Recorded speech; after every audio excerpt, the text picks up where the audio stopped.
And we're live. G'day, people.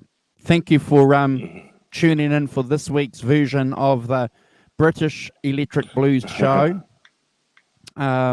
With me, as usual, we have the wonderful Mr. Simon Williams, all the way from North Bristol, UK, Bristol, or near Bristol, the UK, near Bristol, in the UK, the west coast of the UK. There we are. And if you guys have forgotten where I'm from Hamilton, New Zealand, which is halfway around the world, on the arse end of the world, and it's just about 5:30. Actually, no, we're late. It's 5:41 p.m. here in New Zealand. Aha, there's all. So morning. We've got a regular crew. We've got Arvin. Good morning, Arvin. Hope you're going well. And Kubrick Lover, 1972. Good morning, Kubrick Lover. And Great Vanzini. How you doing? Hope we're all safe and well. Keeping awesome. Out of the way. So I caught up with Great Vanzini yesterday in his live show.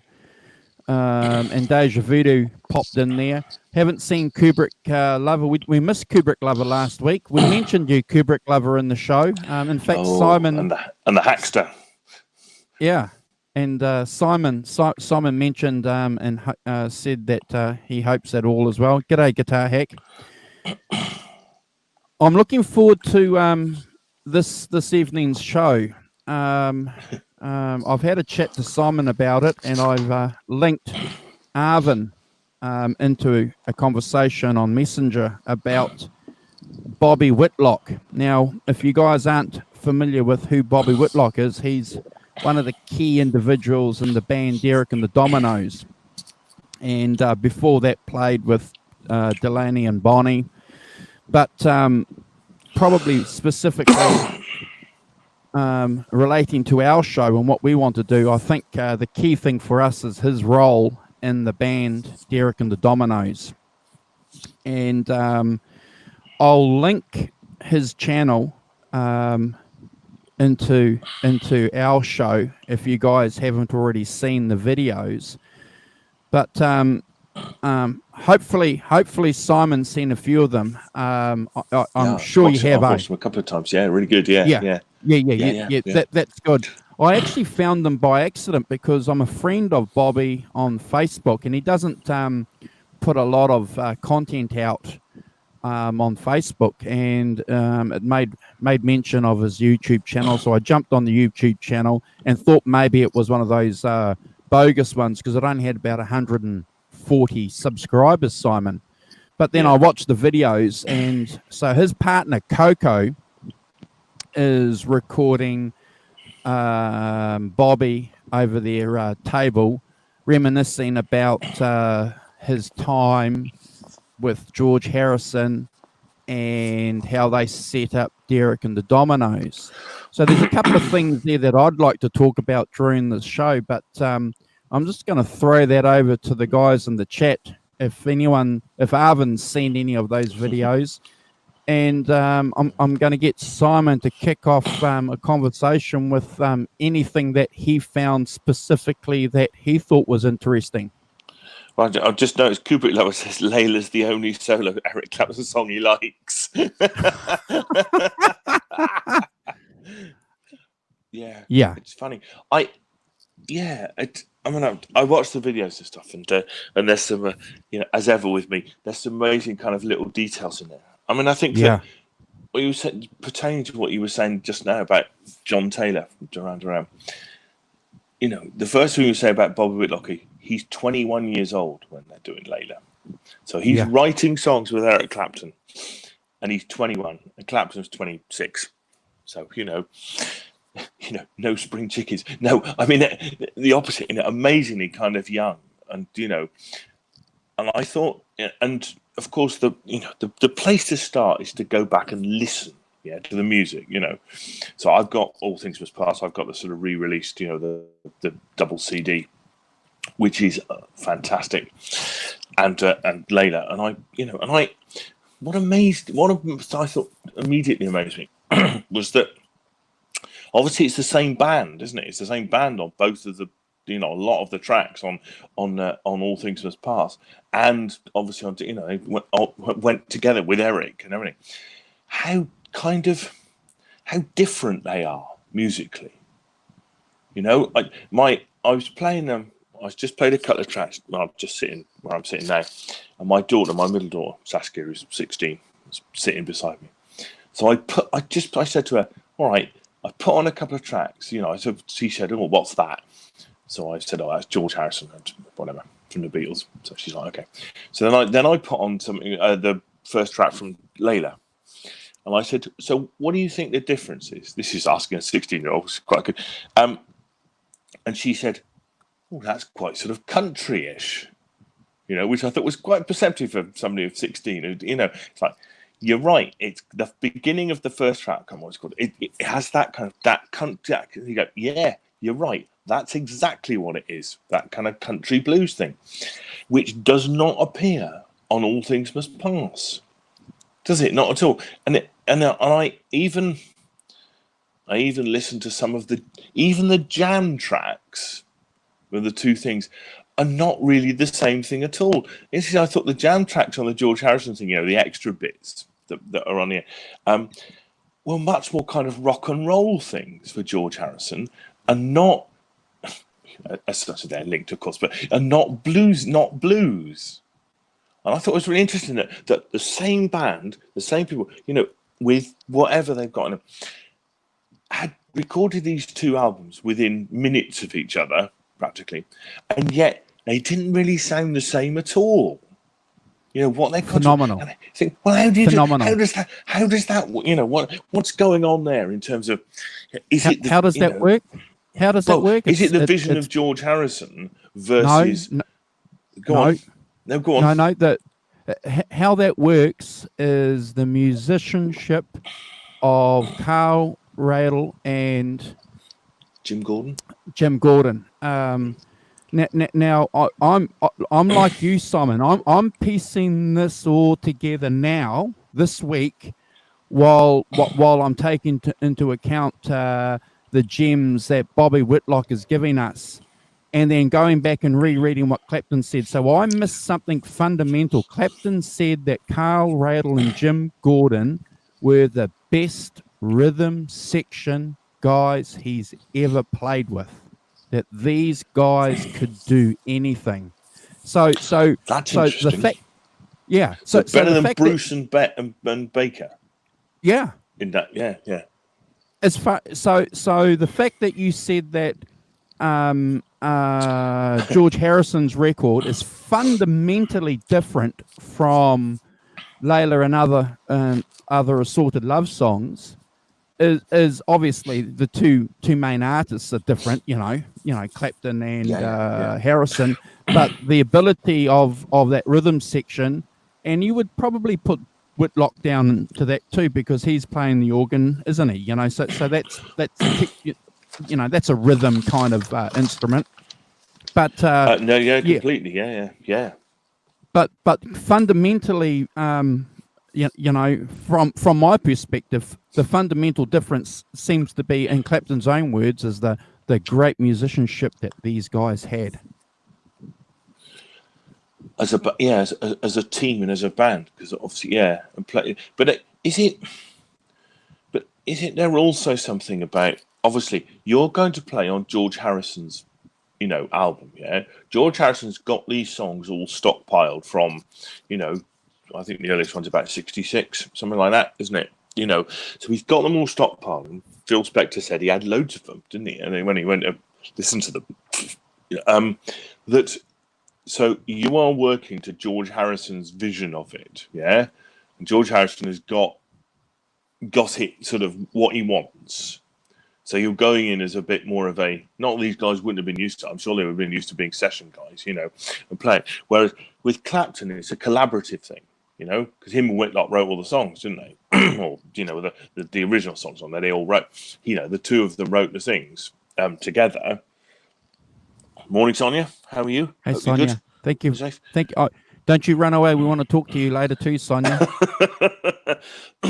But that collaboration thing allows more of what the band, that we know what they're really about, what they really play like when they're, rather than when they're being directed to play something by somebody else with a vision, which is kind of what I think of George Harrison as being. He's been in the Beatles. He's used to, he understands how to make records and how to have an artistic vision and what he wants. So he's directing the band. Him and Phil Spector, have what they're doing. Whereas with Clapton, it's a collaborative thing. So they're getting the songs together and they take them to the band, and they're all. I think Whitlock says that all the songs are kind of shared out between all of them, wasn't it? Yeah, kind of had a 25% split of random all. Yep. And I think that as we know, this is where Clapton is at this stage in his career, isn't it? He's not quite ready to be the front man, which is another thing that Whitlock. So he wants to be in a band. He's just done that tour with Delaney and Bonnie, and he's got the guys. Yeah, and he. And so he's kind of wants to be in that band thing. So he wants to be part of a band. Hence the Derek and the Dominoes bit. My name's not on the cover kind of thing. What I hadn't quite realised was that they did a tour of the UK, didn't they? They did a tour of England, going out as playing in clubs to 50 or 60 people. Because Eric wouldn't have his name on the door. I think we forget how popular they were, and how the audience was gravitating around the music that they were making. So this is something fascinating again about what was happening in England in the early 70s, the diversity of music, because if you think about what was happening in the early 1970s, and then you look at this album being played live, or versions of it being played live, it's phenomenal.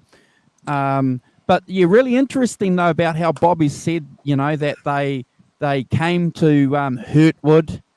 I don't want to give too much away, guys, about the videos, because Bobby Whitlock has the way that he's talking. Oh my gosh, he's a very, very dear soul. He's talking with respect. He the words and the comments that he gives to Eric Clapton. Clearly, Clapton was a brother to him. He just won't say anything bad about Eric Clapton, will he, Simon? Clapton gave him everything. He lived at Hurtwood. The house was his. He could go anywhere. If he wanted anything musical, any instruments, they got it. But what do you think about the fact that they were getting up in the morning, they were taking some drugs, having just to get them through, having a fry-up breakfast, and they were that was funny. Sausages and bacon, yes, and eggs or something, yes. and they were playing all day, Simon. Yeah, that's amazing, isn't it? It's very much in that kind of jam band sort of thing, jamming together and kind of playing together and getting the vibe and getting the, because that's very much, where Eric, where he comes from, isn't he? And that jamming thing and stuff, but obviously jamming with a purpose to get songs together, to get, jamming for ideas and, waiting for the antenna to receive an idea. I think you've hit the nail on the head. Jamming with a purpose, as opposed to jamming for the sake of just trying to prove yourself individually as a musician. Because, we all know that was one of the reasons why Cream folded, because they were just jamming individually. There was no outcome, Simon. There was no who can play louder than the others, and he gets kind of yes. and I think that Eric didn't want that, did he? So he wanted more of a band scenario and stuff. Yeah, definitely, and he got it with these guys. But did you see what he said about John Lennon and Yoko Ono? No, I didn't. Go on. Oh, okay. So look, I got it. You guys have to go. Okay, so he's they're sitting there, they're somewhere, and John Lennon comes in with the Two Virgins album, and Anyway, there's a group of these guys there, and they're sitting there, and he gives them this album. He doesn't put it on, does he? No. And they have a look, and they turn around and they go, ooh. Oh, there's John Lennon standing there with his saggy ass, and Yoko Ono with her tits flat on her tummy, and I'm going, yeah. Anyway, I won't say anything else, but it's hilarious. That's art. No, but this guy, Bobby Whitlock, didn't see that as art. He just thought, put it away. No one wants to see that. Well, coming from the south where he comes from, it's like it's not going to happen, is it? It's it's like that's a long way from where he's coming from, and all that growing up in the stacks thing and stuff, isn't it? One thing I did read that he'd learned to play the organ watching Booker T. Yeah, that's amazing, isn't it? Look at that, in that stack sort of thing, Okay, what do you think about that guy from Procol Harum? Gary Brooker, yes. What do you? So Gary Brooker goes up to Bobby Keys and tells him, Bobby Whitlock is saying, yeah. Coming over and taking our jobs. Is that familiar in any way? It's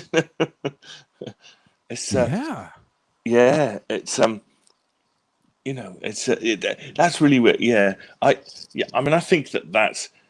Interestingly, when I saw Clapton in '81, he had Gary Brooker playing with him, played keyboards with him, organ. So it obviously didn't affect Clapton, but it's a bit odd, that, isn't it? Yeah, actually, this is my band. It's like I don't know what that's about. I just think that's, you don't know, do you? No, you weren't there. You can't hear the tone of voice the way it was said or anything like that. It just but it did make me laugh. That, yes, I made a note of that. It's like Gary Brooker slightly hacked off with these bloody Americans coming over here. Taking our jobs. Fascinating. Yeah, as I say, for me, the interesting part is that it's really going back, the difference between and how good a musicians they were at age 21. For goodness sake, for me, that's one of the most phenomenal things. And I think it's one of the. How many artists do we know who've done their best work in their early 20s? Well, that's not that wasn't Clapton's best work, but if his career had ended then, that would have been perfect. High point though, wasn't it? High point. Yeah. Definitely a high point. And and I think the other interesting that I thought musically was that Whitlock's comment about Duane Allman, saying that we weren't better with Duane Allman. That band was fine as it was with just Eric. Duane came and sprinkled some fairy dust and did his thing on it. But did you see it when he said they played a couple of times and it just wasn't that good because he didn't do what they did. Okay, So what Bobby does it say anything about in Clapton's biography about it? Well, what Bobby hints at is that, and I've got to be very careful here because our channel has to be respectable and offer. I know, but quoting is fine. I think quoting is fine. Yeah. Okay. It's in the public domain what Whitlock said about Duane Allman. Okay, so Whitlock's hinting at the fact that Duane Allman was a friend for Eric Clapton to give Eric Clapton the confidence to come out of the reserved shadow that he was perhaps half and half standing in. And seeing Duane Allman playing live and clearly being the leader of that band and standing there, not necessarily being the singer, but certainly being a guitar player, was an influence on Clapton on a psychological level that gave him the confidence to be around someone that he could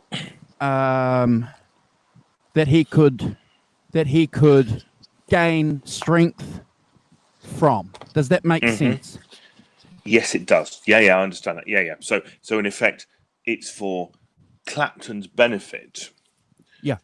And not necessarily, but the rest of the band, not necessarily so much. Yes. Because Dwayne Allman was definitely the leader of the Allman Brothers. Clearly. Yeah. What I was interested about it, and just to take your view on this, I mean, what Whitlock says, as I say, I'm happy to quote it because it's in the public domain. Yeah, quoted. He describes him as an unnecessary addition to the live band. Yep. But he also said he wasn't a fluid player. He could play parts but couldn't sing with his guitar. Does he mean literally sing and play, or does he mean? Because I would have thought one of the things you would say about Dwayne Allman is he could make his guitar sing, but is that what he's talking about? Is he talking about? So I'm familiar with that quote, and I always interpreted that quote as singing, as in his guitar playing method. Yeah, which I thought when I read it 7-8 years ago, Simon, I thought was an interesting comment to make. And I didn't pay much attention to it because I suppose one can't really classify Dwayne Allman as a guy. Now, this is my opinion. Clearly he can make that guitar sing, in my opinion. Well, my point exactly. Yeah, that's why I wasn't quite sure when I read it. I thought, does he mean he can't make the guitar sing, or does he mean he can't sing and play? He's doing the BB King, can't sing and play at the same time, And I couldn't quite work out which it was, and I also couldn't work out he could play parts, but he couldn't. Yeah, I didn't. So I mean, that didn't seem to make sense in the context of the Allman Brothers, who must be one of the great jam bands. Kind of that sort of jamming influence. Okay, I think what you and I have to understand is that Bobby Whitlock had been surrounded by probably one of the world's best guitar players, and watching him play live and in social situations for a long, long time. And Eric Clapton's got, like Jimi Hendrix, this wonderful ability. If you look at that Johnny Cash show live where they're playing It's Too Late and a couple of other songs, and that whole Derek and the Dominoes in concert, and Clapton's playing that wah, Simon. There's only one effing guitar player on those recordings. We got to put this into perspective. Eric Clapton is a bloody good guitar player. Yeah. And I know what you mean. You kind of there's this thing about is Dwayne Allman up here and Eric? No, that's not the case. Eric is and that's the interesting part of you listen to it now and you go, well, pretty much most of it is Eric, isn't it? Most of those guitars playing stuff on Derek and the Dominoes is Eric, and he sounds great, playing really well, and the sound, he's got quite, the other thing that quite sort of sophisticated chord structures and things like that, Big time. And he's playing that live and singing at the same time, Simon. 25, 26 years old. Again, I'm just in amazement with these guys. So I think Bobby Whitlock's doing what we all do. He's doing an unconscious comparison with his guitar player, which is Eric Clapton. Right. But I mean, yes, I do take his point that about, in the context of certainly, well, both really, in both contexts of recording, that and I think it's a brilliant point you make, that actually Dwayne Allman was for Eric Clapton, not for the rest of the band. And in terms of recording and even playing live, that Eric could actually carry it, no problems, on his own. Nobody's sitting there going, that American bloke, Dwayne Allman, he should be here, And obviously nobody's thinking that because you've got Eric. Yes. Is he? Do you think he's referring to that? Deja vu, do you? British sing along with the melody lines, the Kinks. some people say really it's just an American vocal constraint kind of thing. That's interesting. Yeah, I think one of the key things that we're going to be talking about for a long time, you know, and that's why we do our show, Simon, is that we try and articulate these links between individuals, bands, and eras and bands. I've got a question that I want to ask you and the guys in the chat. So after watching these videos of Bobby Whitlock and trying to situate All Things Must Pass, and clearly, and we've spoken about this many times, Simon, that album's a masterpiece. It's just it's a masterpiece. Yeah.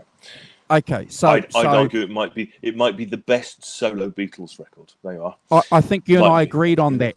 There's an argument for that, isn't there? Seriously. No, you and I have agreed that is. I'm sure we have. If we go back and look at one of the shows, I think we've both nodded to that. So there's no disagreement from the hosts on that one.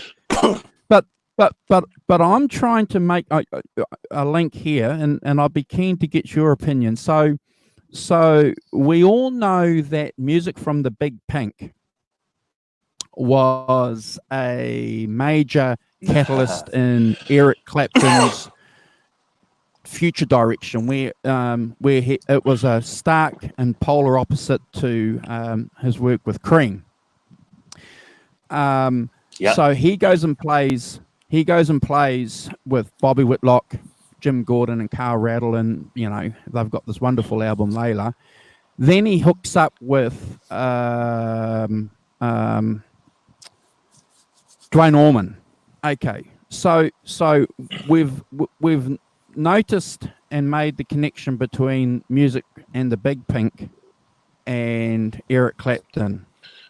So is Eric Clapton an influence on the Allman Brothers and the work that they did because of Dwayne's involvement with Layla? Is there any argument there? I think there's an interesting story I read somewhere around it that Clapton obviously was, you know, very enamored with the band, and he went to see them live, and he asked if he could jam with them, and they said, "We don't jam, we play songs." Yeah.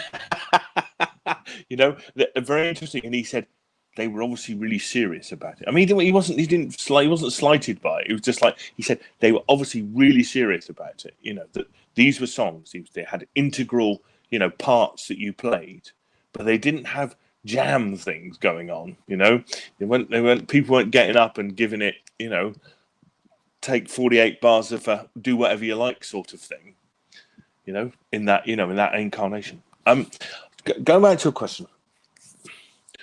I think that I don't think so particularly. I think for me, correct me if you think I'm wrong with this, but for me, Dwayne comes and he does some slide guitar stuff on Layla. Yeah, kind of taking Bobby Whitlock's point a bit, that really the majority of it, as you said earlier, was four guys playing in the studio together. Sometimes Eric even singing the songs. Yeah, they got it all together. And then Eric met Dwayne. Now, that's good for Eric and good for Eric's psychology, being a frontman, whatever. But in actual fact, in terms of his influence on those songs, he didn't influence the songs themselves being written because they'd already been done. What he came and spread, you know, and I'm not slighting it, but he came and sprinkled some fairy dust on it, you know? Yep. Sprinkled some magic on it, you know? Took all that slide stuff and things that he did, you know? It's beautiful stuff, you know, and it does contribute to those songs. I have no argument with that at all. But I think that, you know, so I think he came and he played on some stuff, but I don't think he influenced those songs very much. I think one of the things that did strike me was certainly the band influence is in there. Yeah, that, you know, more structured songs, integrated playing. But do you not think that some of the songs sound a bit like progressions from Cream songs, like the chordy things? I was thinking to myself, you could almost put this in a Cream thing, which is not unreasonable because obviously Eric Clapton's in Cream. You know? But I didn't. I thought that I could make a link between, you know, kind of like a Tales of Brave Ulysses or something like that, or, you know, and some of the things on Layla, and feeling like that's good, you know, that you can, you know, draw a line and somebody, you know, you can say that's a bit like it's got, you know, like when Eric did also Leslie, you know, stuff in Cream. Some of the songs had, you know, and the chords and stuff, you know, not straight blues chords and things. When they, you know, what that had there was a link between that and what he was doing on Derek and the Dominoes. Clearly, because, you know, without going on too much of a tangent from the topic that we're discussing this evening, you know, we have to situate Jimi Hendrix in the situation here, because he was clearly, you know, chordal, wasn't he, in his approach to playing. You know, he was playing a lot of those ninth chords as well, you know, that we probably didn't hear a lot of in popular music then, Simon, you know. So and that wouldn't have been strange to Eric Clapton's ear, clearly, you know. So I'm not going to argue with you. That album Layla certainly has that country feel, certainly has that rock southern feel to it. The chord changes in Any Day Now. It's fascinating. Even just if you just give me a second here, even if you have a look at What Has Love Got to Be So Sad? You know, look at the chord changes in that chorus. No disagreement. Amazing, yeah. Sophisticated stuff, which I think is an interesting. The other interesting I thought about that, going back to the influence, is that obviously George Harrison is influenced by the band's, you know, Music from the Big Pink as well, but it doesn't come out in the same way, does it? It doesn't. You don't. When I look at All Things Must Pass, I do not think, oh look, the band's Big Pink, new music from the Big Pink. Whereas I kind of more do in the Clapton thing. So it's an odd. I just the way that those songs are constructed to have, not, as I say, not something quite the same. I can't to articulate really, because they get deep into music theory, so I'm not that great on. But do you understand what I'm talking about? There is something about, you know, with Harrison, you can see the continuation from stuff from the Beatles, can't you? Yeah, sure. That sophisticated chord things, and you know, and whereas, which isn't the same. It's not kind of got that country sound, country that Clapton is doing on Layla. Phenomenal. What did you think of? I just had this memory come into my mind. So, so they're sitting down again. They're having a few drinks. Ginger wine or something like that. That was Bobby's favorite, ginger wine and Bell's Scotch. And anyway, George Harrison comes in with the song, and they played the song. And anyway, Bobby's trying very hard not to be rude, and it's going and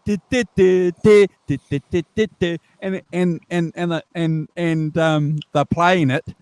And they're asking Bobby, do you know who that is? And Bobby's going, I have no idea. And they're going, and they said, well, you know the guy. And he's going, I have no idea. Who is it? And George Harrison says, it's Paul McCartney. And he goes, what?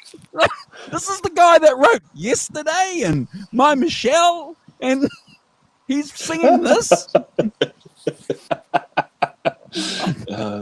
And apparently, what's his name? George Harrison laughed and agreed.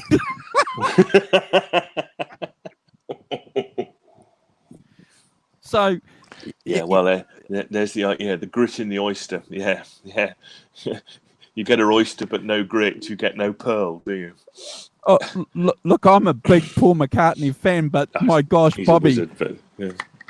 But Bobby got that, you know. It's just another day. You know, that's not one of his best songs. but isn't it pleasing though? From that these guys that we love as musicians are listening to other people's music and probably doing what we've all done over the years, Simon, going, God, that's shit, isn't it?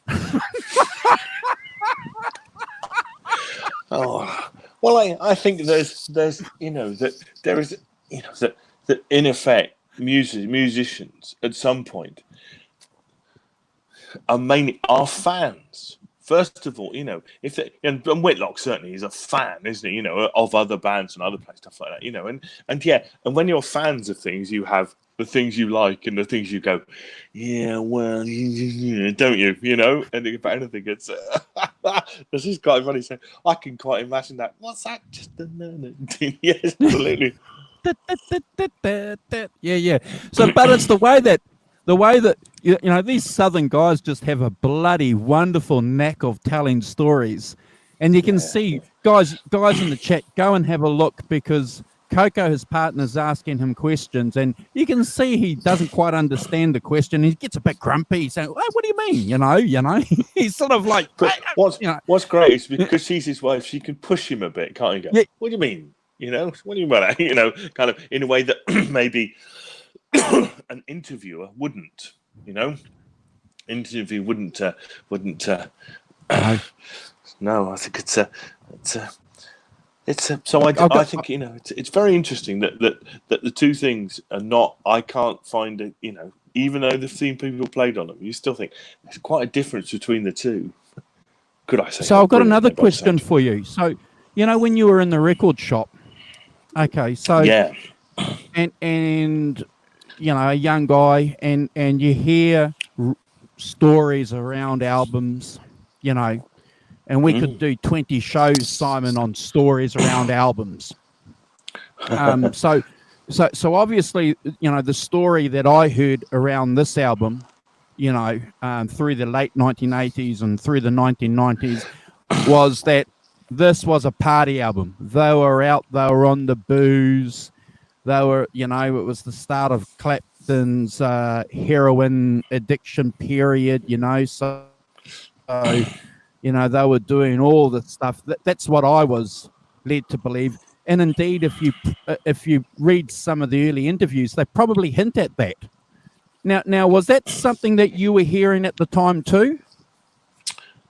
No, interestingly, the drug that in the 70s, which is what we're talking about, the writing about drugs and stuff was quite. My memory of it, and I could be wrong, but my memory of it was quite veiled. Yeah, people didn't. Yep. People might have talked in, metaphors or whatever about people's drug taking and things, but they didn't. Not in pieces about things. It wasn't really spoken about in the same way. Yeah, I know. Yeah, great fancy. We do read your guys' comments. Yeah, it's fantastic. Really good. Yeah.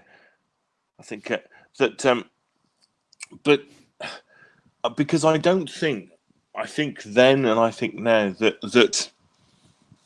I mean, then it was a different time, and therefore, drugs were not, it was a bit still the alternative culture, and not, I'd argue they're much more mainstream now than they were then, kind of thing, And sure, but I think it goes back to this kind of thing of, do drugs help with the creativity or do they not?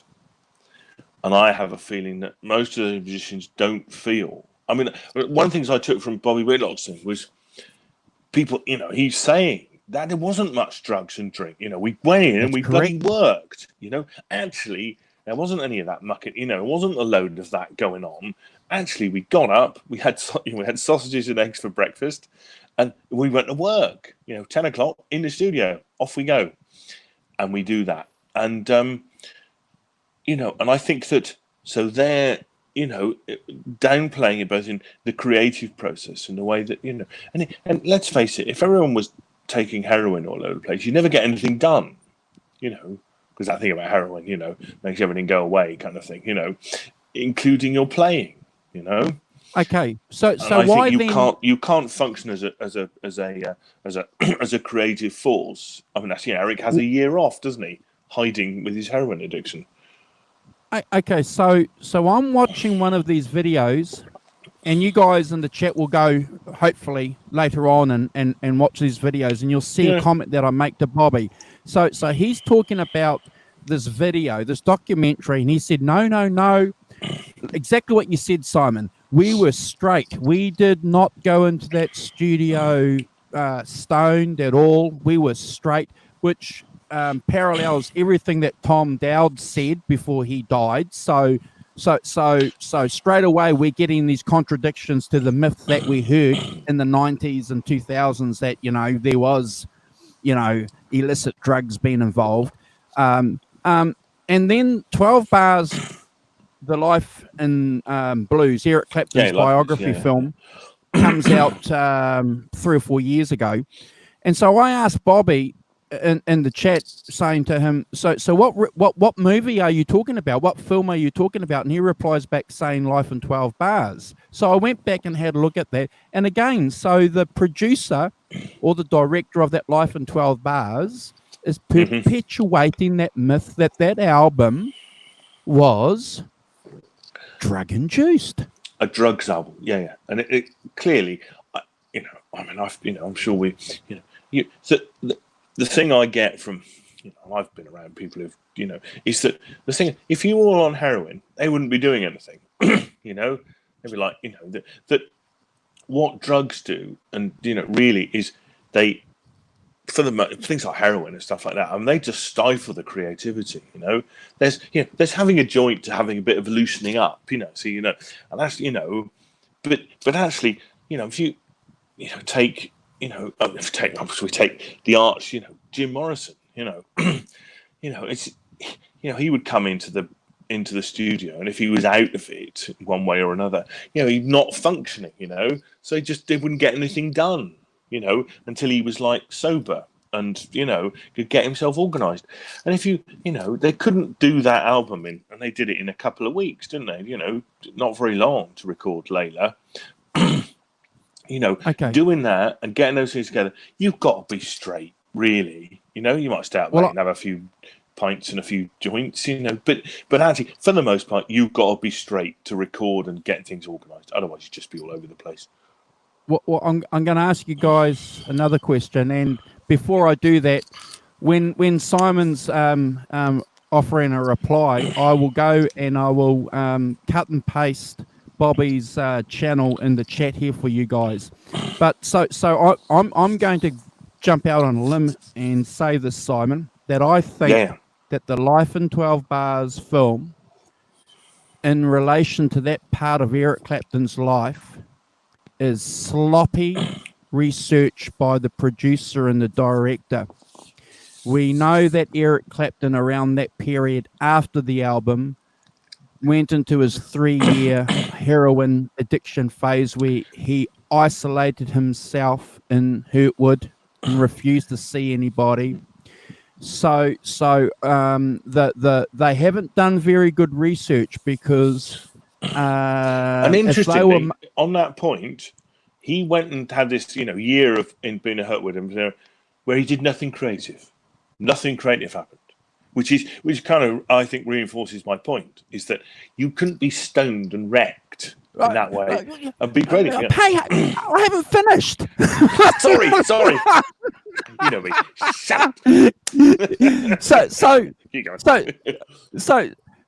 exactly. That's exactly the point that I want to make, that you're just making. So these guys are recording for 3 weeks, Layla, and they're going out, obviously, to the hotel bar, and they're having a couple of drinks and a couple of joints, obviously, but they're not getting smacked out of their brains, because clearly they couldn't do that and come back and be in the recording studio 10 o'clock in the morning to record. So the researcher or the director of that film should have made that quite clear, in my opinion, that Clapton's drug issues came from the refusal of Paddy Boyd. That seems to be, and if we take Eric Clapton's word in his biography, he says it very clearly. Yeah.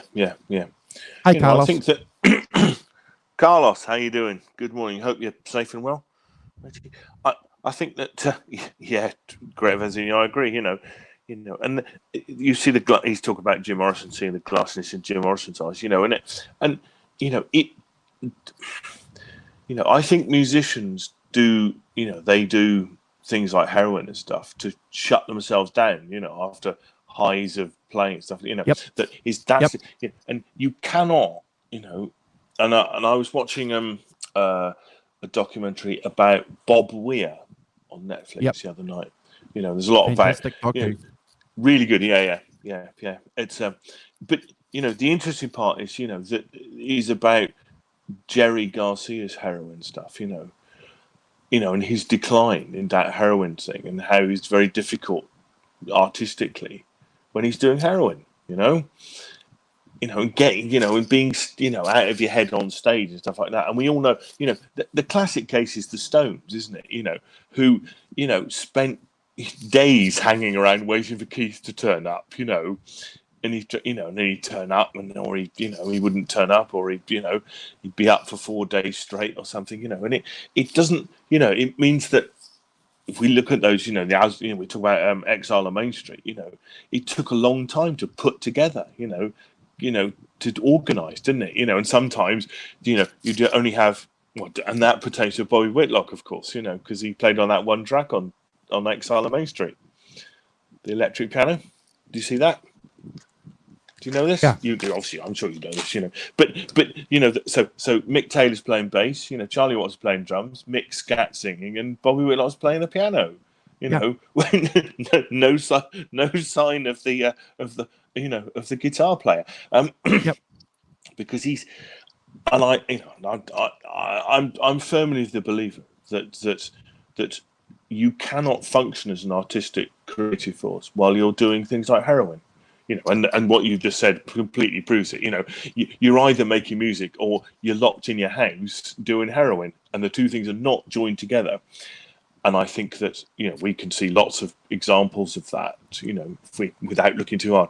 But going back to the original point, that wasn't really when in the 70s the British rock press didn't really write about drugs things. Okay. Might be there'll be some stuff about drugs busts, but. So how then did this urban myth, this history, alternative history, where did that alternative history come from then with Layla? Because so it wasn't the British press then. I'm fascinated, Simon. I've got no idea where it came from, but what about people in the chat? Did they ever hear, when did they start hearing, that the Layla album was a drug-induced album? I don't ever remember it being a drug-induced album. Yeah, that's not, from a UK point of view, I don't ever remember that when I was working in the record shop and before, and obviously I knew it before, it was never described like that. I mean, I think so. So is it an American? Bands, was it an American myth then? I think it's probably a revisionist history kind of myth that you see. Obviously, Eric's had his demons, had to fight both heroin addiction and his addiction to alcohol later and stuff like that. Yeah. And what happens is that it gets mixed in with in people who don't do music. I think it gets mixed in with, and there's, there are the the sort of, they're not the exceptions. I don't think Keith Richards is an exception. I think the Stones, spent a lot of time waiting for Keith to turn up, vaguely able to work. That's my impression of, We'll ask the bass player. He'll tell you that. Well, yeah. My point exactly. Got fed up with waiting for Keith. I don't think I'm doing Keith a disservice there. That you could say that they made creative things almost in spite of Keith's heroin. Addiction more than because of it. Yeah. In a way, that it made the rest of their lives probably quite difficult, those people who weren't doing it.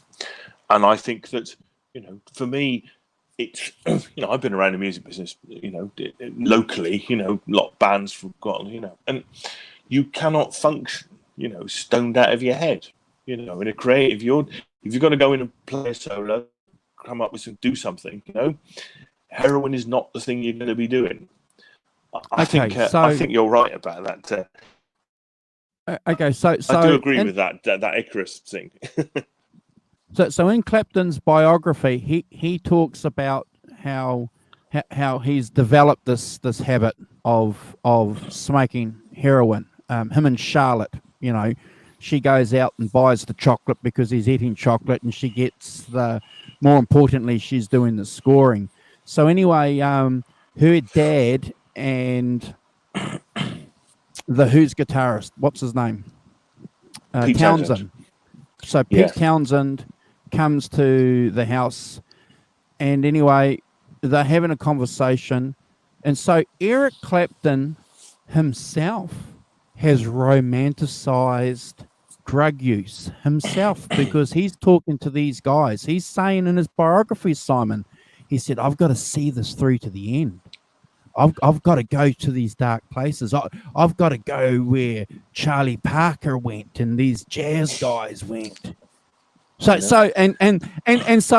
Pete Townsend, who's very, very normal and very educated and articulate guy, sitting there going, what the fuck? Yeah, Charlie Parker and band who died at whatever,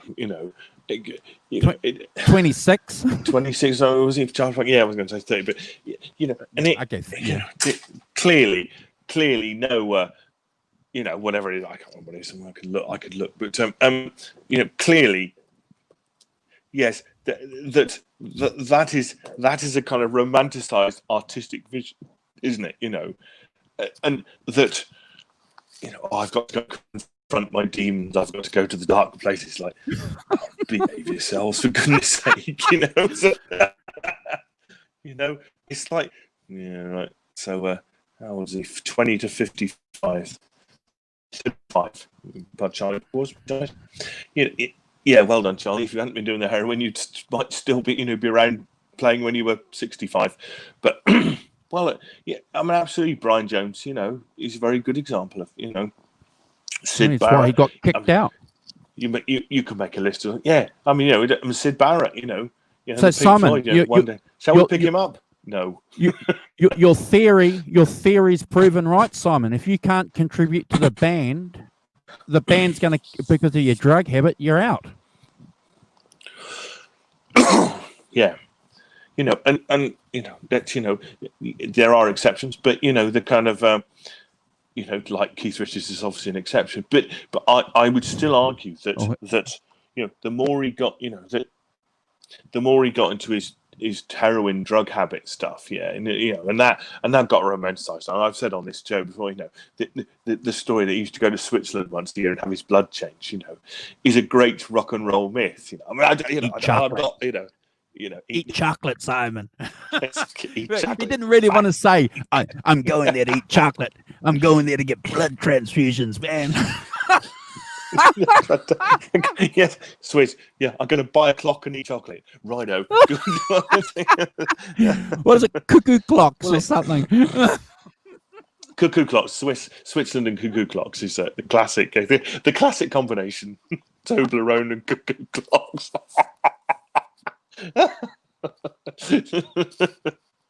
But and I think that at the time, even they drug addicts romanticize their drug addictions, and people with those they do. See, ask Stephen how was kicked out. Yeah, and stories are legion about that. People get fired because they're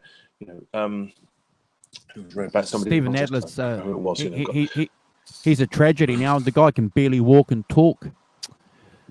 Really? See, yeah, and because for the most part, and I'm not, I think that maybe that, and you can come up with people from history, whose addictions, they did all their best work before their addiction. And if I take a literary example, Dylan Thomas. Dylan Thomas, Yep. the writer, Welsh writer. Yep. Well, all that Under Milk Wood stuff. And then he decided that being a drunk was a better idea than writing Under Milk Wood. So he became a drunk. My dad knew him slightly, in his, and then he killed himself for a drink. He didn't do anything creative in those years because, it's. My friend said 1 too many and 100's not enough. But it's not. You have to, and going back to these things, they can't all have been stoned out of their minds on bloody. I mean, they wouldn't go anywhere. No, not a chance. All that creative brilliance wouldn't win anywhere with those things, And I think it's significant that Eric's heroin thing, as we said, he did nothing creative. He went and shut himself in his house for a year. Okay, so we're making that quite, as you say, tangent comes over.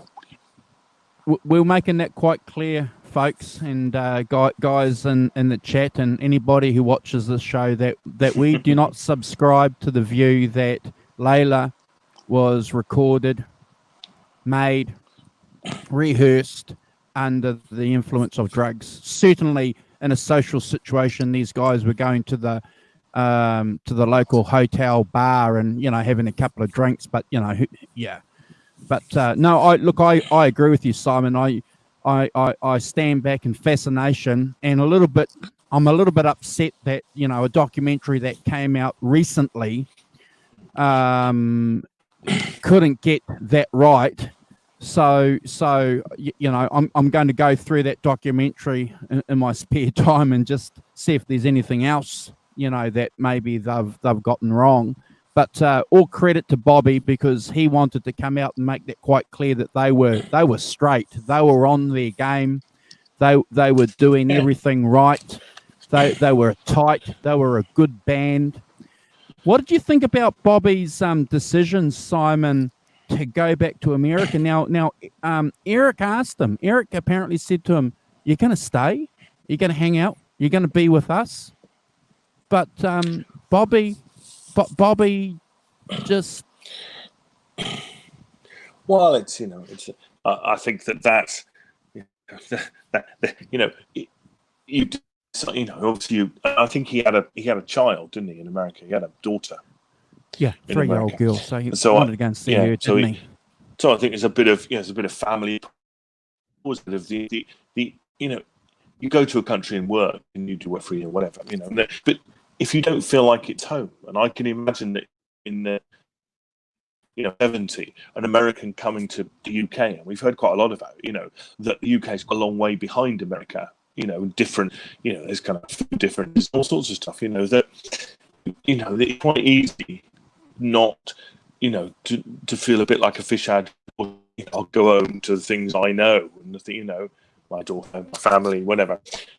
So it doesn't necessarily surprise me that somebody who was born in the South like that would then go back, would not really consider staying beyond a certain point, and well, he's got no regrets.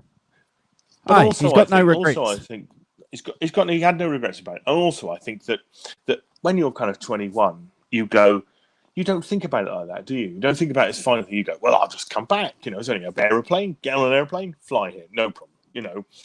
And I bet you there's a certain element of that kind of, simplicity. When he turns up, Robert Stigwood refuses to vouch for him. Okay, so he came back. That's quite funny. Okay, so I'm glad you mentioned that, because isn't that a bloody little interesting story in itself? Yeah. So Stiggy wants him to become an executive, and Bobby's saying, "I'm an artist, man. I'm a musician." So I've got to be very careful here. I'm thinking out loud, guys. So just be careful and stop me if I put my foot in it. But we know Robert Stigwood's sexual preferences, and in the videos, was he gay? Was he Robert Stigwood? Yeah. Okay. Yeah. he had a preference for good-looking young guys. and in the videos, Bobby talks about the abuse that he received from his father, the sexual abuse that he received from his father. And that was one of the reasons why him and Eric had a good relationship, because Eric received emotional abuse, through his upbringing. Bobby's receiving physical abuse. So do you think Stigwood may have made a play on Bobby? And that's one of the reasons why, and Bobby's turning around saying, no. Bobby's not telling us that in his videos, but he's making one link. He's saying that Stiggy didn't like the fact that him and Eric were tight, that they were developing a relationship that could have gone on and done more, Simon, than that first album. And Stiggy didn't want that. He wanted total control over Clapton. Well, yes, as his manager. I don't know. There's a lot in there, isn't there? There's a lot. I mean, I don't know. There's no intimation, of that. I don't know. I have no idea whether, And I think in those sort of things, I wouldn't want to speculate about that. I'm quite happy to speculate on musical things and stuff, but I think that those, when you get into those sort of that sort of area, unless there's there's any kind of, and I've never heard any kind of stories about that, and then Clapton doesn't write about it. He isn't really saying it.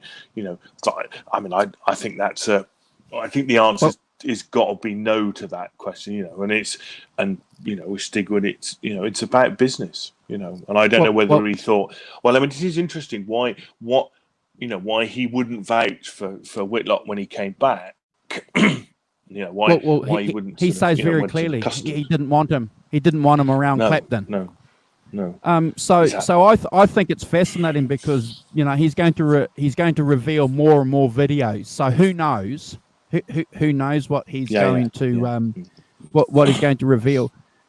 One other little interesting thing that I saw too that I'd like to get your opinion on. So, and I didn't realize this either beforehand, Simon. So they're recording the second album, the follow-up album. Yeah. And Bobby's thinking, this is pretty good.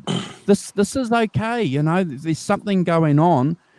But Jim Gordon decides that he's going to take over control of the band. So he's telling Eric Clapton how to play, what to play. Well, that amazing story about he spends hours and hours and hours setting up his drum kit, and then when Clapton picks up his guitar and he's like, "Do you want me to effing tune it for you?" He's like, "Ooh, Eric," he's like, "We spent hours sitting around, Jim."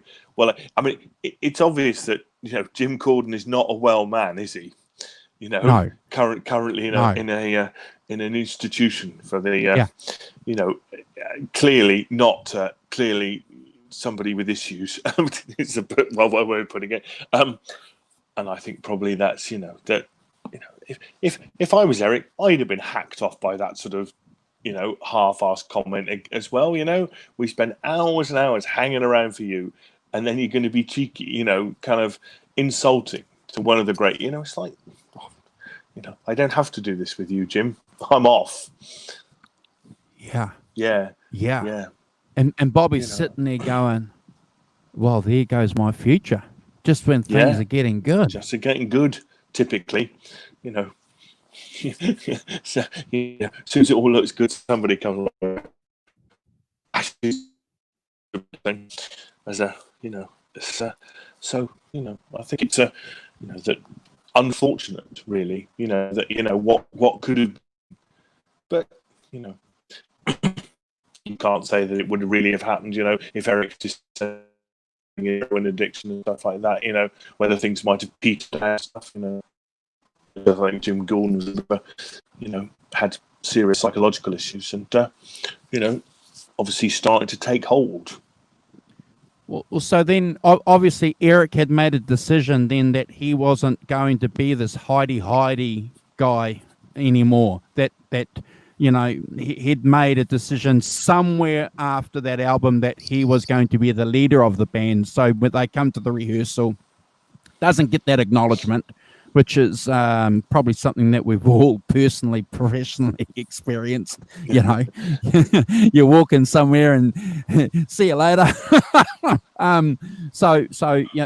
Clearly he's made a decision somewhere along the line, Simon, that he wants to be the leader of a band. And maybe Jim Gordon has picked up on that earlier. Eric doesn't want to be the leader of this band, and a band needs a leader. So are we going to kick Jim Gordon in the nuts because he's made the decision, that this is a good gig, this is a good band, I'll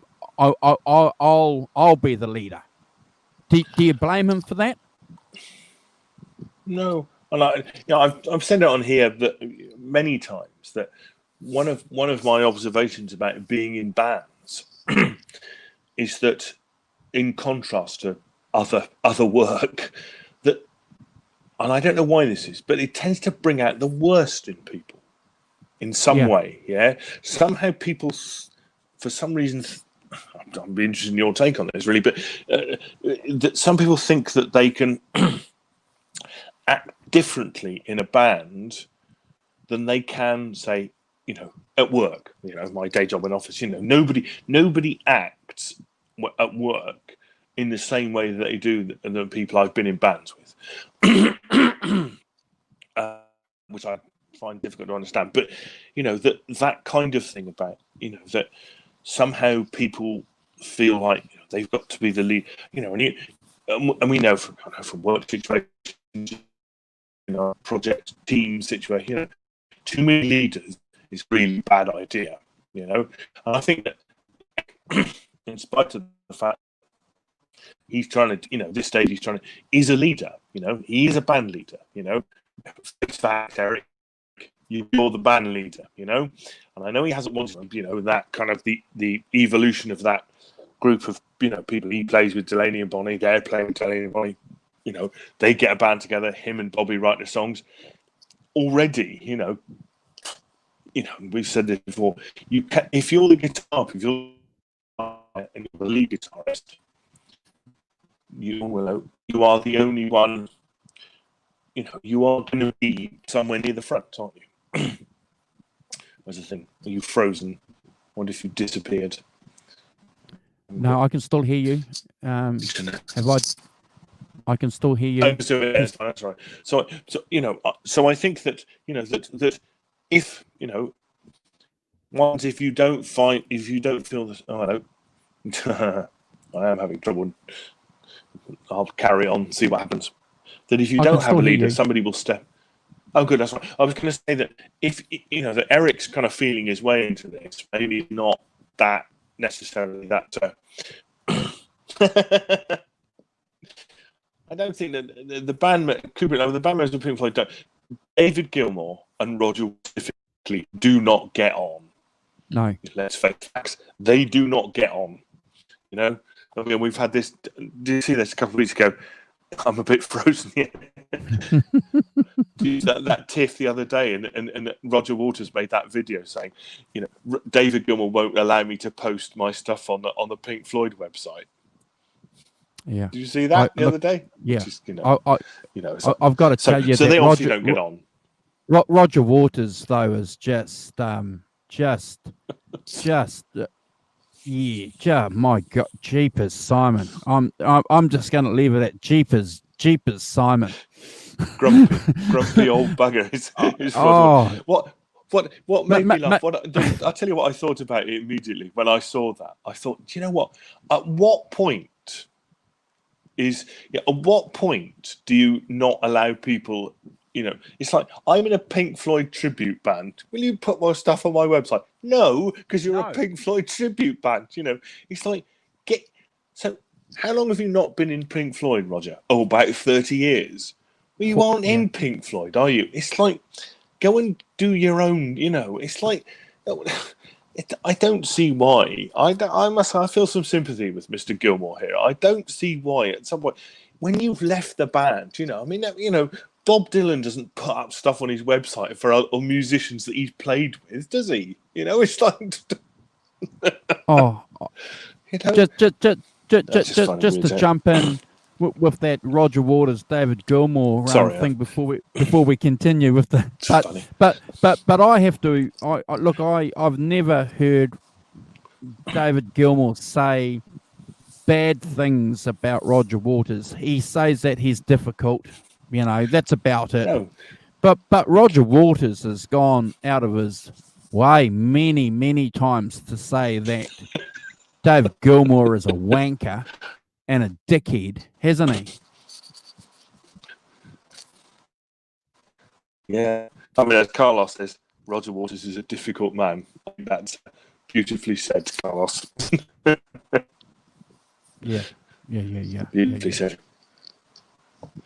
Am I still a bit frozen? Yeah, I know. Yeah. Well, your video's frozen, but we can hear you, so that's the most important thing. Okay, keep going.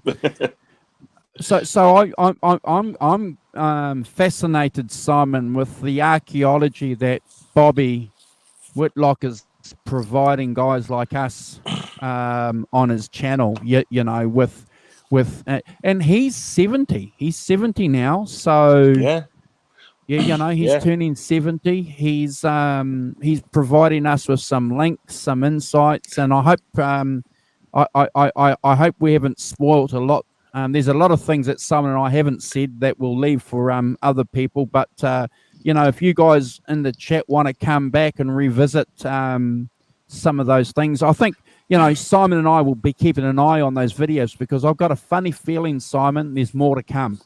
I think Bobby's just testing the ground. Yeah. I hope so. I mean, you know, hope he just you know, can give us some more insights, because I do think it's really interesting. You know, for instance, you know, what we've just been talking about. You know, this sort of the fact that all this kind of, you know, if you were on loads of drink and drugs, you wouldn't be getting anything done. You know, they put that stuff together in pretty short order. You know, they went and recorded it with Tom Dowd in a couple of weeks in Miami, kind of thing. You know, if you were stoned out of your mind, you wouldn't be bloody. You know, it's just not going to happen, is it? You know, like that. But what's really cool though, you know, so we've talked about a bit of the psychology and the fluff going on, and getting back to the real nitty gritty. So Bobby also gives us key insights into how they've recorded some of those albums. So it's really interesting, you know, that nobody was allowed into the Layla recording process. There was no one there. It was just the band and the producer and the engineering guys, in contrast to the All Things Must Pass, when everybody was in there, the Hare Krishnas, and he thought that was... That's interesting. See, I read that differently. I thought that both of them were closed, but the George Harrison didn't allow anybody into All Things, except the Hare Krishna, who you would come in and kind of throw petals around, and then they sort of throw them out, and then they would get on with their work, kind of thing. But, you know, it's another case point. You know, if you were all over the place on drugs, you wouldn't be doing All Things Must Pass and then Layla within a few months, would you? You wouldn't better work at that artistic level. I mean, it's ludicrous to think that in reality that you could possibly do that, really, couldn't you? You know? Well, it's fascinating because, you know, the Southern guy's standing there or sitting there at his kitchen table, and he's telling us, you know, we're in his Southern accent, you know, we're recording My Sweet Lord, and then in the end there it's got all this bloody Hare Krishna, Hare Gari, voodoo, and you know, and he's making fun of it, and then George is telling him off because he's not pronouncing it properly, so he spends an hour with him helping him to pronounce. That's funny and all of that, which is lovely. I love all those kind of, you know, that kind of. I hadn't realised that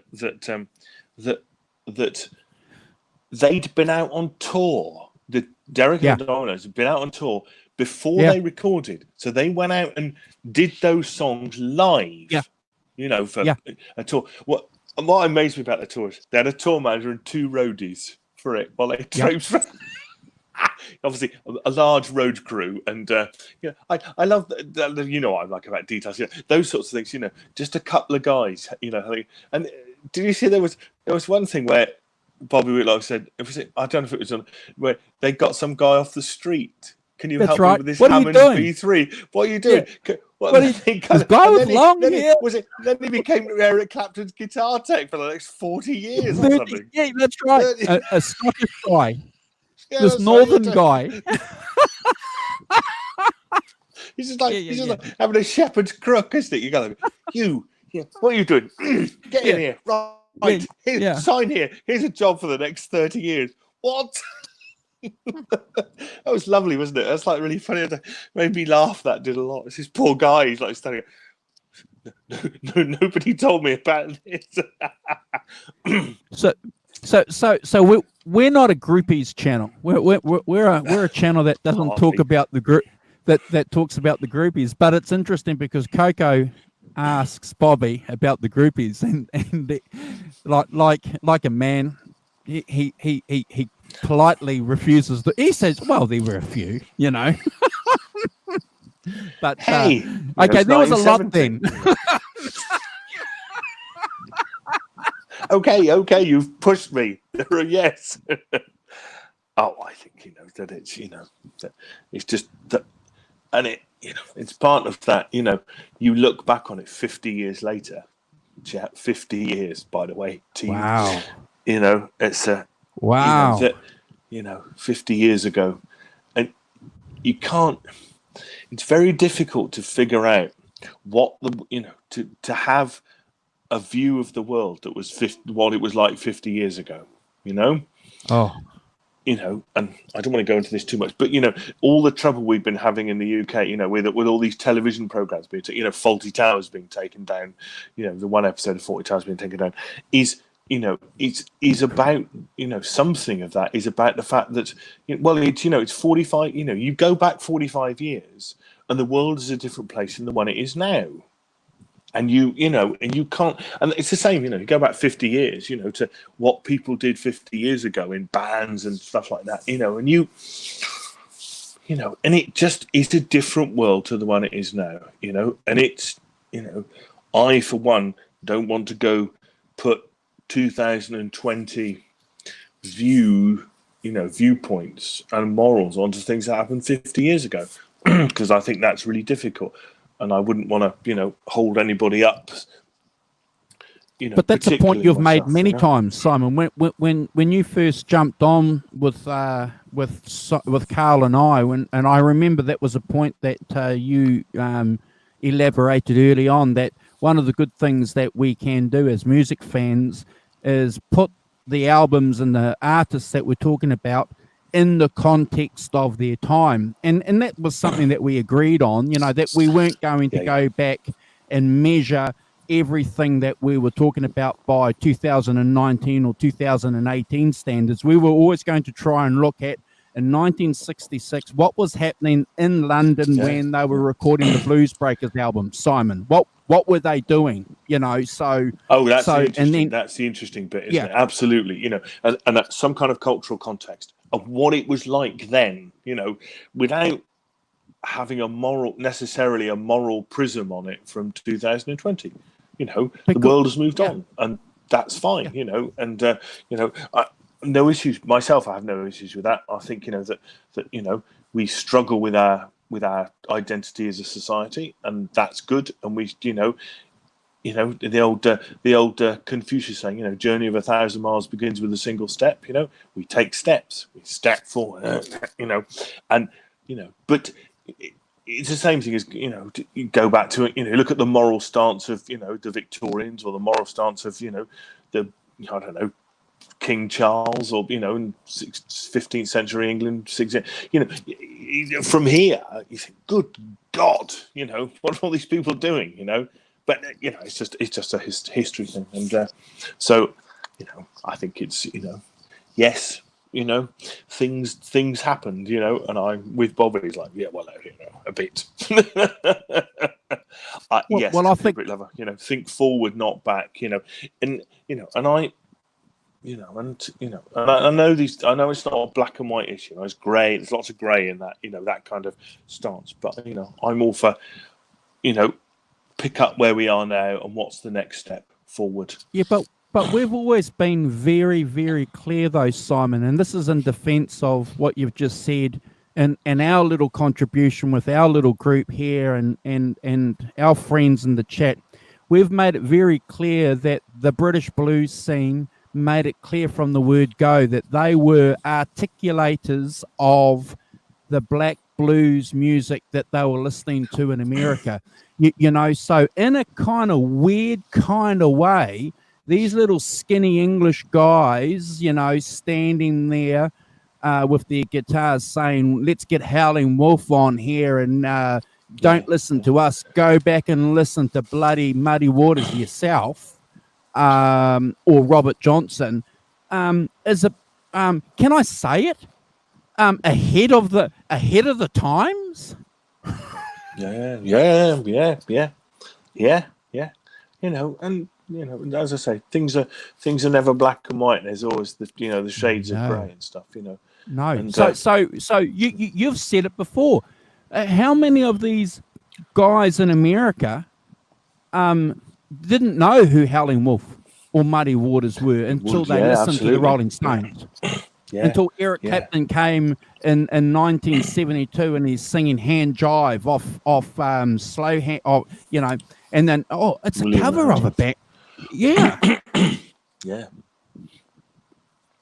No, they're completely, you know, and all of those, you know, those kind of, you know, the Beatles refusing to play, you know, segregated shows, and, you know, the Stones refusing to do it, and, you know, the Stones taking, you know, black artists out on tour with them, and, you know, all of those, you know, that, you know, it's you know, and those things are good, you know, reintroducing the American, you know, public to, you know, its black musical heritage, I think is something that is to be lauded, and they should, you know, doff our caps to that, because I think it's really cool, you know, that amazing thing, you know, the Stones turn up at Chess Records and Muddy Waters is painting the ceiling. It's like, Muddy Waters is painting. What's that about? You know, you know. It's fantastic, just phenomenal. But you know, we all have our little role to play, and you know, our channel, you know, making those connections and being in awe of it, and knowing from the word go, you know, in a weird kind of way, Simon. So I'm 14, 15, 16 years old, and I'm reading some guitar magazines where Clapton's talking about Robert Johnson, you know, and Muddy Waters, and then realize, okay, I've got to go and listen to, because you're not going to hear Muddy Waters on your normal radio station. So I had to go and ask someone, what's Muddy Waters? You know, and then what's Muddy Waters? Yes. So then you go and have a look at this guy, and he's a black guy, and he's not particularly handsome. You know, and he's got a mustache, and it's like, okay. So my first thing of Muddy Waters was a picture. Okay, all right. And then you go and you listen to these albums, and you're sitting there, and you go, oh my God, no wonder these guys love them. Absolutely. Yeah, they got power, and they got. You know, and that, you know, and you know, the blue stuff, I think, is sophisticated. You know, and you know, oh, smokestack lining shining just like gold. You know, it's like that's a fantastic image wherever you're going, isn't it? Well done. You know, that's, you know, and that's so much more than you know, my baby left me, the car's broken, and I got no food, you know, which is that kind of caricature of you know, well, country music as well, but you know, that's so much more. Just that one, I think, wow, you know, that's, you know, there's something there, you know, to me, you know, and you know, people like Chuck Berry, you know, is a, you know, as I was motivating over the hill, I seen Maybelline in a coupe de ville. You know, that's what I love. You see that rhyme, that kind of, you know, motivating. Where do you get a line like I was motivating over the hill? You know, it's brilliant, isn't it? You know, it's like, wow, look at that. And you know, but if you think about it, in 1957 or whenever he wrote it, you know, that kind of really cool kind of, and you think, wow, you know, I think to myself now, you know, even now it strikes me. So then it must have been like, will you listen to that? You know, you know, Keith Richards, you know, he is going, you know. You know how we've always said too, you know, that we're in a privileged position, and I've echoed it. In fact, I think it's probably one of the first things that I said when we went live. You know, musicians and music fans have a responsibility to play in social media when it comes to making comments. You know, we don't have to tolerate or put up with people just saying, oh, what a shit channel, what a shit blah blah blah, you know, because we see that a lot in social media. You know, and this is one of the great things that I like about the community that I'm in. You know, I'll jump in a chat on Kubrick lovers, film presentations or Great Van Zini, and you'll always recognize people that you see in other shows. A lot of the people that are on our show, Simon, came from other shows. We appreciate that. Yeah. And I think we've taken our role as music fans and the responsibility we have in social media seriously, you know, because we support each other just by offering a kind word. And when you consider, without getting political, because we don't want to, what's been happening lately around the world, I think that role that we have as music fans and guitar players is probably more important today. Oh yeah. Well, you know, the importance of the artist, you know, discuss, you know, in any situation, particularly these sort of situations, you know, I think myself that music is the food of the soul, you know, that music, you know, what people do, the creative things that people do helps us through times like this, difficult times, good times and bad times, you know. Good times, bad. Yeah. I know I've had my share. Yes, well, yes. Sorry, yes, misquoting already. Get one sentence out without quoting something. But you know, my dad was a composer. You know, I feel that very strongly. You know, that music is, you know, that helps us progress as individuals, as a society, as groups. Yeah. You know, and you know, so I'm with you all the way on that. That you know, that never has it been more important. You know, music is never important than it is now. When, you know, the tremendous, you know, Kubrick lover, absolutely, yeah, absolutely. Arts of any description, you know, sculpture, painting, photography, you know, they are all food for the soul, completely. You know, and you know, being able to listen to, you know, I was listening to, you know, Layla yesterday, you know, playing it yesterday, and you think, yeah, man. what a tight band, you know, that Key to the Highway, beautiful, great songs, and great, you know, like the chords, like the sound of it, you know, singing's really impassionately good, you know, and it sounds organic because they're all playing together, and you know, I feel really comfortable with that, and you know, it cheers me up, nourishes me. What makes me want to play my guitar, makes me want to, you know, get on and do, you know. So I feel very strongly that it's really, really important, you know, as an integral part, you know, and so often, particularly in, you know, my kids are in their teens, you know, and music is, you know, the arts are quite peripheral these days in you know, British education, because somehow there's not seen as being it's not seen being of the same value as maths or something, you know. When anybody knows that maths and music are integrally related, you know, that you know, math, you know, the plucking of the string is a maths thing, you know, the way it vibrates and the waveforms and stuff like that, you know, seeing patterns, seeing patterns, you know, and all that stuff, you know, and you know, to kind of divide everything off like that, I think is terrible, really. But sorry, I'm getting on my soapbox now about the arts, but I feel very strongly about the arts, you know, that you know, as you say, that what people are doing now, you know, that this community, whatever we're doing, you know, we're getting people together, we're talking about interesting things, I hope, you know, and we're getting some things, you know, the guys in the chat contributing, everyone's, you know, and so, you know, hopefully that cheers people up a little bit, you know, keeps you going for a minute or two, you know. I don't know if that's too high an aspiration for a show such as ours, but no, we have a laugh. You know. That's because we are guitar players and musicians, that we take it seriously. So if you're just jamming with 3 or 4 guys playing in front of 5 people, you take it seriously. You want to do the best that you can. Whether you don't want to make a mistake, Simon. You want to present what you're doing, unless it is a jam session where you're rehearsing, where you're going. But it's that audience, whether it's 5 people, 1 people, 50 or 50 million. I think as fans, we have that responsibility in our small environment, wherever we go, our footprints on social media. Now, I don't want to preach. I'm not a preacher at all, but I'm just saying that we can be positive. There's one thing though that I'd like to ask you though, before we go, because we've been on for an hour and a half. There's one thing I'd like to ask you though, is that so you get together with some friends, you produce some music, and you like that. You like it. You like that creative process.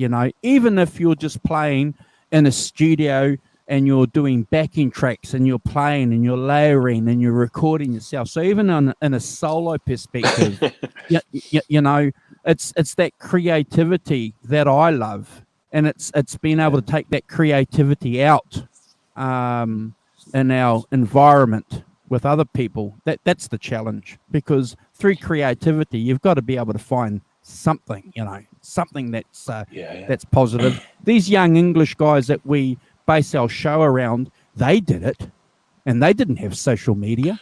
Eric Clapton and Keith Richards, they did it. Yeah, completely. Oh, yeah.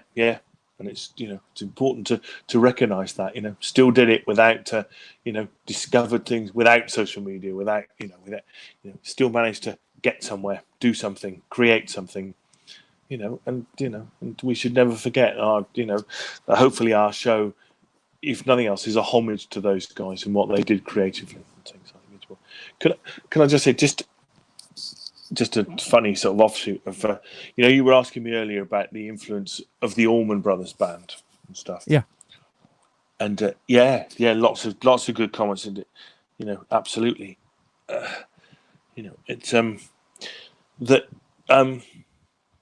interesting. Yeah, that not so much. I wonder how much influence Eric Clapton had on the Allman Brothers in terms of jamming and in terms of because obviously Cream were at the forefront of that kind of extending songs out and jamming and things, as we've discussed on here before, and obviously American bands like the Grateful Dead and things, and we're expanding into that area as well. The San Francisco scene was very much that, jams and longer things. One feels that actually they probably influenced the Allman Brothers, but the Allman Brothers put in a kind of southern twist to it. That is, they gave us the Allman Brothers. Yeah, so kind of they introduced that kind of that southern kind of R&B thing into it. Yep. That not really, not so much. The Grateful Dead was something a bit different to that, but I think that that actually it's the other way. In a sense, the other way around. The Allman Brothers took something and then had their own twist on it because of where they came from and what they did. Sure. And what they'd done. And just as a complete aside, I was just reading, in fact, for Carol, I was reading a little interview with Bruce Springsteen, because there's a new Dion album out, and his wife Patty Scalfield sings on it, and she got Bruce to play a solo for one of the songs, and also get your guitar, dear, you've got to play on this, right? Sort your life out. Never mind your Bruce Springsteen persona. Get your ass over here, and I'm doing some singing on it. You can play the guitar. But so he said she was like kind of producing and stuff. But he said the guy asked him about one of his previous bands was a band called Steel Mill, right, which had 2 guitars. He said, "Were you influenced by the Allman Brothers?" And Bruce said, "Yeah, I was. Yeah, all that thirds playing stuff." He said, "Absolutely influenced by the Allman Brothers." Isn't that funny? It's kind of just like, because I don't see, interestingly, if I look at it, I don't see the Allman Brothers in Bruce Springsteen at all. And yet, somewhere in the DNA is, his previous band, Steel Mill, had 2 guitar players, and they based themselves on what the Allman Brothers were doing. That twin lead guitar type thing. Wow. Well, I think it's fantastic. Wow. Just shows you that influences are not overt. that you do things and you do stuff and you bring things into your musical, creative DNA, and they may not turn up, you don't, if you listen to a Bruce Springsteen, you don't automatically think, oh, look, the Allman Brothers, but somewhere in there, in that DNA of his creative being is the Allman Brothers. No, right, there we are. Pre-Allman Brothers was Hourglass. Great band. That's correct. Yeah. Yes, it's weird. Yes, you see, well, I've talked about that, haven't I? Trying to, in 1972, trying to figure out who people were and, what they were doing, because no pictures, it's that thing you could walk down the street, anonymously while having a number one record, which Bobby Whitlock talks about, doesn't he? We all played on All Things Must Pass. It's a number one record. Nobody knows who we are. Yeah.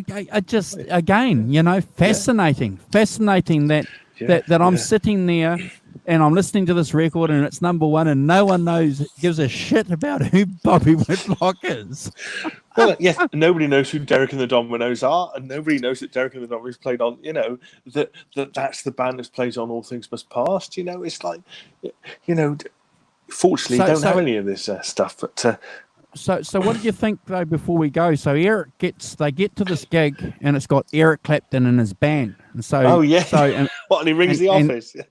And Bobby makes a very interesting point, guys and girls in the chat. There were no cell phones back then, so we had to go and get a payphone. So he rings the office and he says to the office, "Get someone here to get that sign off, otherwise we're not going on." My memory was it was a sign in Milwaukee, wasn't it? They were going to play a gig in Milwaukee, and they it off. And it said Eric Clapton and his band. Get him, Well, what makes the point, doesn't he? That he didn't think that Clapton was quite ready to step out as the front man yet with his own name and his own band, and he wanted to still be part of the band.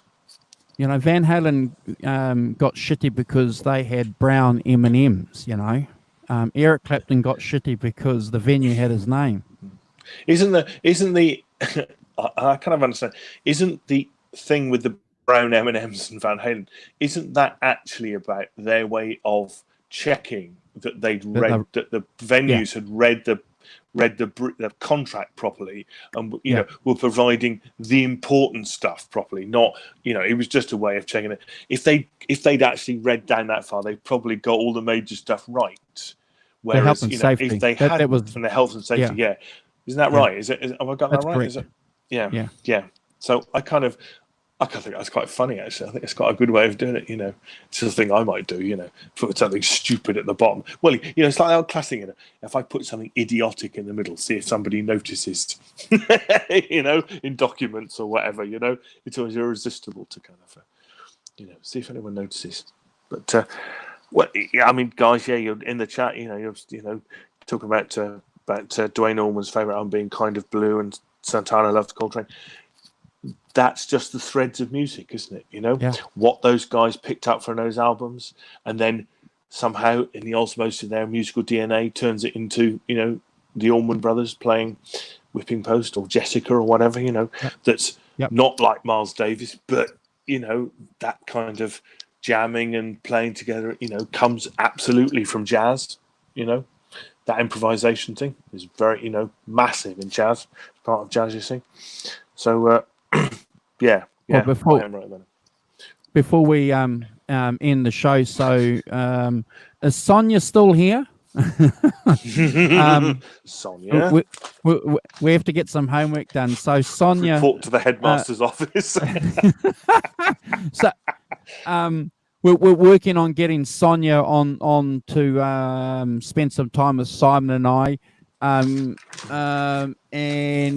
Great Van Zen is going to be on with us next week. That'll be great. And, look, Gussie Wells. Gussie, how you doing, man? Gussie, we're off. Sorry, Gussie. Sonia is still here. Okay.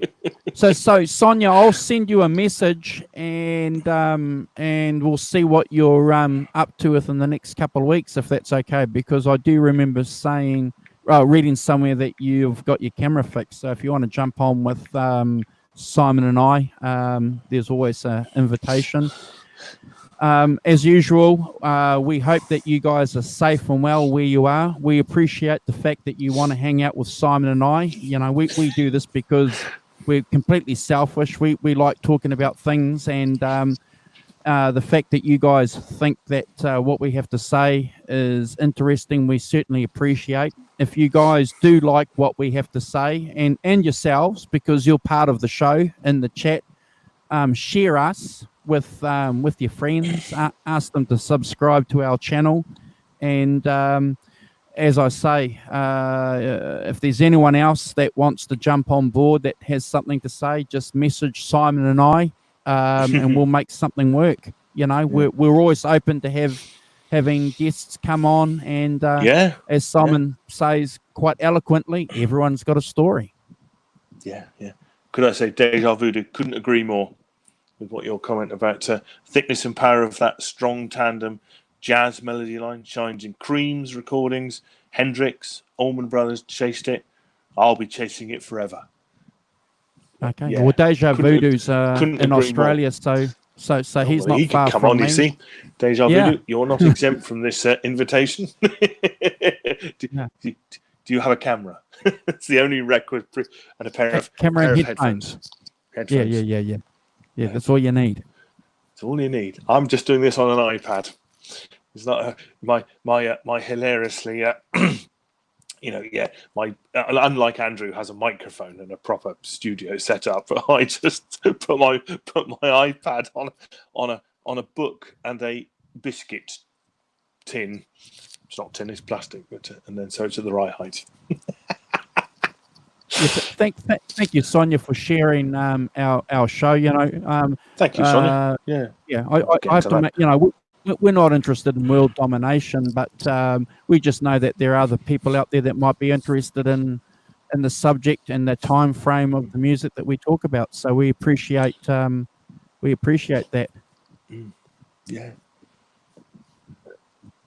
See, great man Zenny's pulled the trigger. You're Deja Voodoo. See, you've got fans now. You have to come on.